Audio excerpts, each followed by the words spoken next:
Bonjour et bienvenue. Ah, t'allais parler encore, Charles. Hey, salut les boys, comment ça va? Ben oui. All right. On fait pas d'intro aujourd'hui, t'in. Non, pas d'intro. Bang. Fait que tout le monde, j'espère que ça va bien. J'espère que vous passez une bonne journée. Les affaires vont bien. Ça va tout bien à job? Ça va qu'on s'en parle plus, là. Ouais, tu ne donnes pas de nouvelles, mais ben. Non, c'est ça. C'est difficile d'entendre dans les réponses. Ouais. Montez votre son, les gars, je ne vous entends pas. Ouais, c'est ça, on vous entend pas. Tout en train de nous parler. Bon, fait La son que. musculation? Ouais. Ben, c'est pas mal ça. Moi et Étienne, on est deux kinésiologues diplômés. On donne des conseils en musculation. Puis on reçoit souvent des questions. Donc, vu qu'on est poli, mais on leur répond. Et on a une aujourd'hui. Vu qu'on est poli, on n'a pas besoin d'être joli. Non. Ma grand-mère a dit C'est pour ça que tu t'es pas rasé, hein, aujourd'hui? J'ai décidé d'être extra poli cette semaine. Mais toi, tu n'étais pas très poli là-dessus. Là. Non? Comment ça? Ta remarque comme ça, là. Ben voyons donc. Ben, OK, c'est correct. Ah. Bon, OK, les gars, on va répondre à une question de muscu.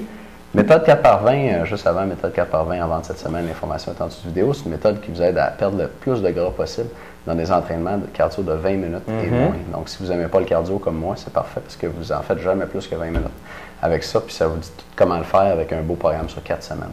Fait que allez voir ça. Il y a une vidéo qui vous explique c'est quoi les méthodes. Puis je donne une formation ce soir. En plus. Peut-être dire un peu qu'est-ce qu'il va y avoir dans la formation. Ça serait solide? Oui. Charles va vous parler, on s'est pris des petites notes. Charles va vous donner sa recette coupe-fin qui se prépare rapidement, si vous voulez être cote. Ma recette préférée. La formation secrète pour comment devenir cote en passant. Aussi, 5 exercices que tu peux faire à la maison pour faire du cardio, pas de tapis roulant ou pas d'équipement. Et finalement, comment être plus cote en faisant moins de cardio, ça va être dans la formation aussi. Quand même, j'ai le goût de savoir ça. Ouais. Je vais regarder la formation. C'est bon. C'est ce soir, hein, regardez ça. À 8 heures. Bon, aujourd'hui, question de Jonathan de Québec, 19 ans, 3 ans d'expérience en musculation, 6 pieds 3, 232 livres et 23 de gras. Ta question, bonjour les gars, j'ai une question concernant les machines qui prennent le pourcentage de gras. Les machines me donnent environ un pourcentage de 23 ce que je trouve très haut. Quand je me regarde dans le miroir, je vois quand même 4 abdos sur 6. Je sais qu'il y en a 8, on va revenir là-dessus. Et j'ai des veines sur les épaules qui sortent et sur le dessus de mes avant-bras sans prendre aucun produit pour les faire sortir. Bref, je ne me trouve pas aussi gras que la machine m'indique. Je conviens que je ne suis pas cote, mais de là à dire que 23 je trouve ça très élevé. Est-ce que ces machines sont vraiment précises? Merci. On pourrait parler du nombre d'abdos puis de la précision des machines. Ben, moi, je vais parler de la précision des machines. C'est ça, je voulais dont tu parles, c'est super. OK, c'est bon. Donc, regardez bien ça. Malheureusement, les machines, c'est pas 100% précis. Et là, je vais peut-être en décevoir plusieurs, puis je me déçois moi-même parce que j'aimerais ça que les machines, puis qu'il y a des façons de prendre un pourcentage de gras, ça soit à 100% précis, mais malheureusement, ça ne l'est pas. Donc, c'est un bon indicateur, mais c'est pas à 100% précis. Première des choses, il y a des personnes qui nous demandent des fois, tu prends-tu les pinces ou tu prends la machine pour prendre un pourcentage de gras?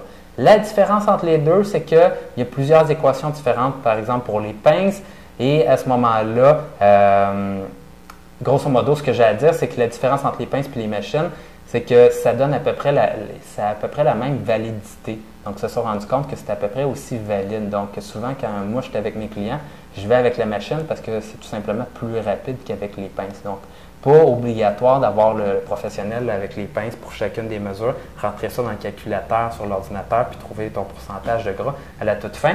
C'est pas obligatoire parce que la machine est à peu près aussi valide. Le problème, c'est que les deux ne sont pas 100% valides.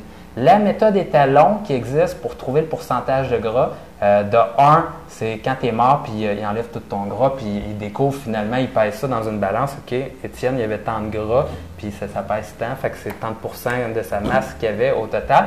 Là, tu peux savoir exactement, puis être 100% sûr. Une autre méthode qui peut être intéressante, que j'ai jamais essayé, mais qui semble très, très intéressante, c'est la DEXTA, je crois, et que c'est par imagerie magnétique. Non, c'est... En français, là, un nom vraiment couché dehors, que je vais peut-être botcher. Imagerie par... C'est biphotonique, genre. Ah ouais? Ouais, en anglais, c'est Dual Absorption X quelque chose. Mon Dieu, je le scrape bien raide. Je l'ai déjà su en plus. Je suis un petit peu fatigué, là, ça sort pas. C'est correct. Puis ça, c'est supposé d'être proche, très, très précis. Oui, c'est la nouvelle mesure étalon, le nouveau standard. En plein absolument. ça. Ouais. Donc, par contre, la machine coûte une couple de milliers de pièces. C'est un scan, dans le fond. Ça se fait dans un hôpital, d'habitude, dans un centre de recherche. Là. Ouais. Et tu peux trouver ta masse osseuse également avec ça, ton pourcentage de gras, ton pourcentage de masse maigre également. Et c'est très intéressant. Par contre, la machine coûte cher, fait que si tu n'en as jamais vu, mais probablement que c'est normal parce que ça coûte très cher, il n'y en a pas beaucoup.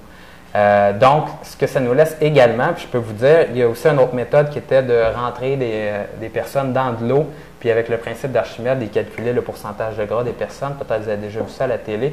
Tu as le sportif, là, souvent c'est un athlète qui s'assoyait sur une balançoire. Une petite balançoire, puis il était de même comme au cercle, les petites filles, c'est trapèze.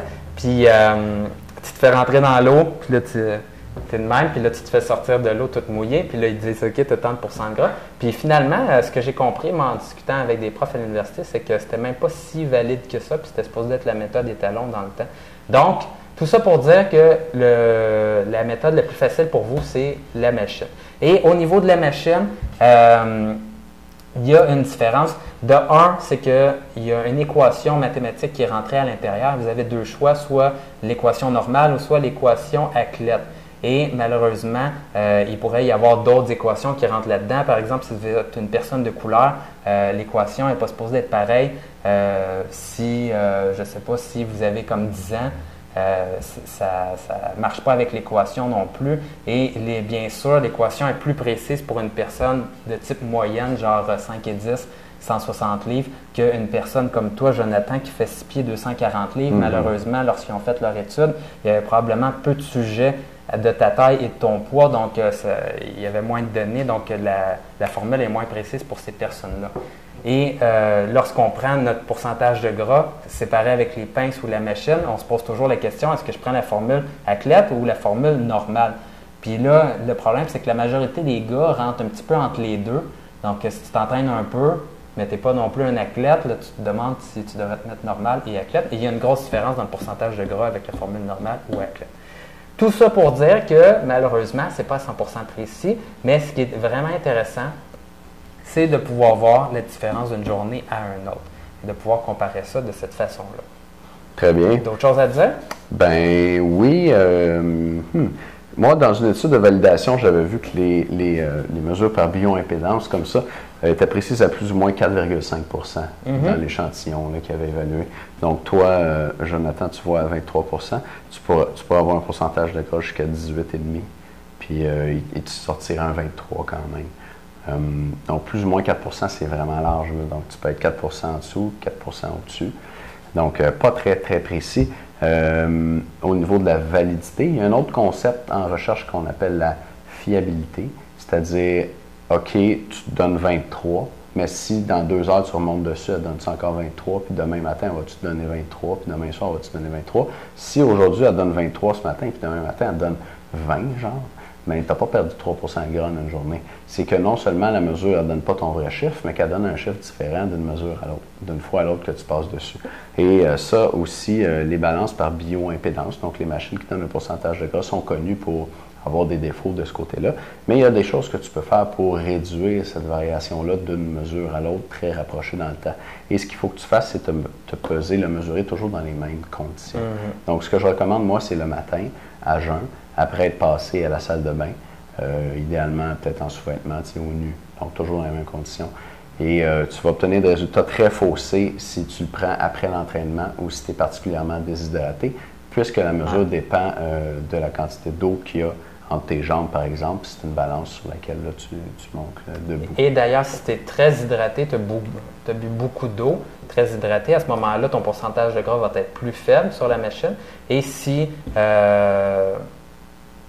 moi, c'est ça, très hydraté, puis si tu es très déshydraté, mais ça va te dire que ton pourcentage de gras est plus haut. Tout simplement parce qu'il y a beaucoup plus d'eau dans le muscle. Donc, quand tu es très hydraté, la machine a l'impression que tu as beaucoup plus de muscle que de gras. Effectivement. Donc, voilà. Donc, ces machines-là ne sont pas parfaites, mais je pense que quand c'est mesuré dans les mêmes conditions à tous les jours, puis qu'on prend plusieurs mesures, moi, j'essaie d'en prendre 3-4 par semaine, là, puis j'ai un graphique comme ça que je fais depuis plusieurs années, depuis 2005, si ma mémoire est bonne. On peut observer des tendances, puis c'est quand même intéressant de voir ces tendances. Si vous avez vraiment l'impression que il y a des personnes qui sont beaucoup plus gras du bas du corps ou du haut du corps, si vous voulez avoir quelque chose de plus valide peut-être, ça pourrait être de prendre la balance bas du corps et la machine pour les mains haut du corps, faire la moyenne des deux. Des fois, ça peut être intéressant si vous avez l'impression qu'il y en a un des deux. Vous n'êtes pas une personne typique avec le gras bien distribué dans tout votre corps. Charles, il stocke au niveau des mollets, ça n'a pas de bon sens. sens. Ah, j'ai les mollets gras. J'ai les pieds gras, moi. Il n'y a pas de chaussures qui me fait. Il porte du 15 là, ça.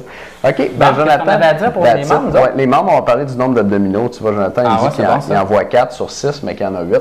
Fait qu'on va checker ça. Il y a combien d'abdos dans un instant pour les membres? Mais j'en ai 6 dans le dos. C'est ça mon secret. Et voilà. OK, fait que les membres, on se revoit dans un instant. Les autres, ne manquez pas la méthode 4x20 pour avoir un bon cardio avec cut. Et la formation avec Charles, la formation secrète, pour savoir comment devenir plus cut. Salut les gars. Ciao.